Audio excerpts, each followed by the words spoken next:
Hello दोस्तों, मैं हूं काशदीप वर्मा। दिल्ली सल्तनत की इस सीरीज में आपका स्वागत है। दोस्तों, आप भी इस सीरीज का हिस्सा बन सकते हैं हमारे चैनल हिंदी वॉइस को सब्सक्राइब करके।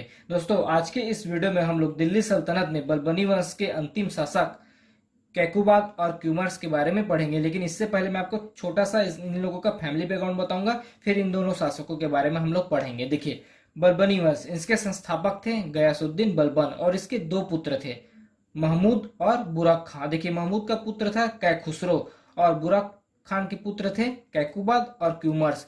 गयासुद्दीन बलबन के बाद शासक बनते हैं उनका पोता कैकुबाद। देखिए, फिर उसके बाद शासक बनता है कैकुबाद के बाद उनका पुत्र क्यूमर्स। देखिए, सबसे पहले हम लोग कैकुबाद के बारे में पढ़ते हैं। इसका शासनकाल था 1287 ईस्वी से 1290 ईस्वी तक। इसके अंगरक्षक थे जलालुद्दीन खिलजी और इसी की अंगरक्षक के द्वारा हत्या करके इसको यमुना नदी में फेंक दिया जाता है। अर्थात जलालुद्दीन खिलजी ही कैकुबाद की हत्या करते हैं और उसको यमुना नदी में फेंक देते हैं। उसके बाद जन प्रतिरोध का उनका सामना करना पड़ता है।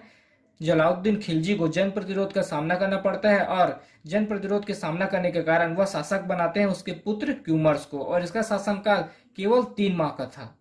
इसका शासनकाल केवल 3 माह का था। इसको टेम्पररी शासक बनाया गया था जन प्रतिरोध के कारण, और इसका शासन केवल 3 माह का था। देखिए, जन प्रतिरोध के कारण जलालुद्दीन खिलजी ने क्यूमर्स को शासक बना दिया। फिर 3 माह बाद उसकी हत्या कर खिलजी वंश की स्थापना किया दिल्ली सल्तनत में। तो दिल्ली सल्तनत में बलबनी वंश के अंतर्गत केवल 3 शासक हुए हैं। पहला हुआ था गयासुद्दीन बलबन, जो कि संस्थापक हैं।